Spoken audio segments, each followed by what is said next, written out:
Yeah, let's talk about DC. DC, it's really Warner Brothers, but it's really Warner Brothers as a whole. But let's talk about DC. DC, I think they've officially they're rebooting their DC extended universe. So it failed.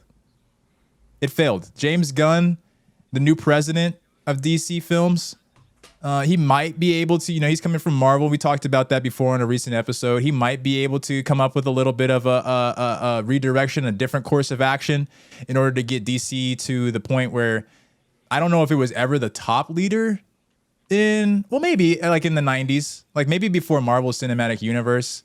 I wasn't alive then, but they were making their Batman films and those were doing pretty well, and they've made Superman films and things like that. So maybe they were the top at a certain point.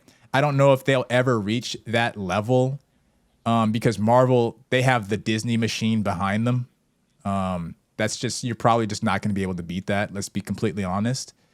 But we were talking off mic with the point that DC, even though the extended universe, the Aquaman, Justice League, and things like that, even though that is all coming to an end, they have struck gold with certain feature-length films such as Joker, such as the recent Batman that came out earlier this year.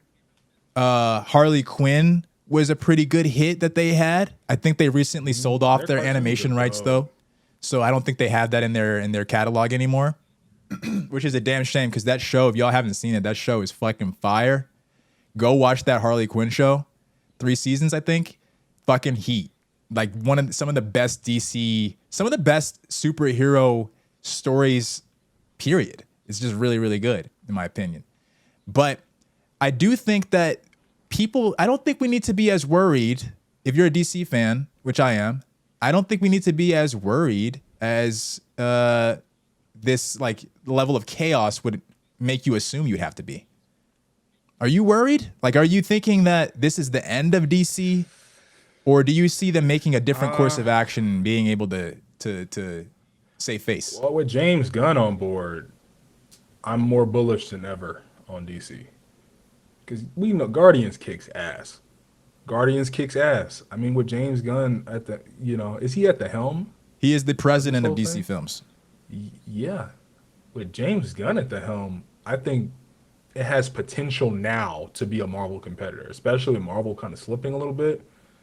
I can see it, because he has inside he has an inside mind. It's like the how James what's his name he's like a spy. Ian Dunlap always he's like a spy. Like Ian Dunlap talks about Ian Dunlap, master investor. Look him up, by the way. He talks about the top 2 in the space or top 3 in the space. Well, there's only 2 in the space in this case. But imagine the guy at Apple who he knows how everything works. I mean, he understands all the technology, he understands the business. He goes and works at Samsung. The guy. Mm-hmm. You know what I mean? Yeah. The best possible spy, so to speak, was around for a lot of that early success. He goes to work at Samsung, who's falling on hard times not now, but I'm just talking hypothetically. He could turn it around. There's no guarantees, but it makes sense to me. Yeah. What do you think about the fact that they're turning, because and the same breath that they're saying that, we're canceling all these films. We've heard rumors that in reports that they're, originally they brought back Henry Cavill, right? So he can redeem himself as Superman. They canceling that shit. They have to stop that shit. They're talking about how they're going to transition Aquaman, Jason Momoa, I mean, to a completely different role. They were talking about, we've already knew that they canceled the Batgirl, they canceled the Michael Keaton Batman, they canceled a lot of shit. They're canceling everything, starting from basically from scratch now. But so wait, I wish I asked you this. They canceled so Michael Keaton is what's that guy's name from Twilight? No, that's Robert Pattinson. Did they cancel that one? No. I'm talking because I'm just making sure. Remember Batgirl, they said that they had a Michael Keaton cameo. Yeah. Because remember, he's the original Batman. Right. And he was coming back to DC, which was huge. That's a huge deal. But there was reports recently after all this shit went down that they actually were in talks with creating, bringing him back to reprise his role and he was gonna be the Batman Beyond. It was gonna be like a Batman Beyond movie that he was gonna do with Michelle Pfeiffer. Like that would have been fucking sick. They haven't done that since I think that came out in the 80s, like late 80s. Yo, that would have been fucking dope to see. But they canceled all of that shit. They do not have the investment money to do that shit. They're going broke. I say all that to say that while we see them saying that they either are going to completely just scratch the DCEU or revamp it, they already kind of are starting a different version of the DCEU with the Robert Pattinson storyline. That's what I was just about to say. I was like, they could just go from there. They really could. And he's young enough that I feel like he could play Batman for a while. And the thing that I think is cool about it, which if you think about it, could be its own fucking, this is like a different innovation. If they're smart enough to see it, this could be an entirely different new innovation of cinematic universes, because they're still using their own IP, right? So let's say, okay, so they have Joker over here, which we know is already getting a sequel. Highly successful film, already getting a sequel.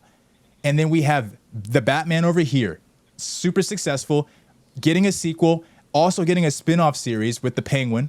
So that's its own cinematic universe almost in its entirety, right? And then if you do that same thing with the Joker over there, because that story has nothing to do with the Batman story over here. You see what I'm saying? So if you start bringing in all these, you still have the same IP, but if you're just creating your own little mini super cinematic universes, that's a completely different novel take on the cinematic universe. It doesn't have to be as grand as Marvel does it, where you can bring in all these crazy characters that no one even has remembered, no one even knows, right? No one's familiar with. You don't have to spread yourself that thin anymore, which is what they tried to do originally. They tried to bring in Aquaman and Batgirl, Wonder Woman, Justice League. They tried to do all that, failed. But if they're smart about it and they're kind of like detail oriented, I think they should just develop their little, just develop your little story, like develop a little cinematic universe in and of the things that are succeeding. Like that would be so fucking dope.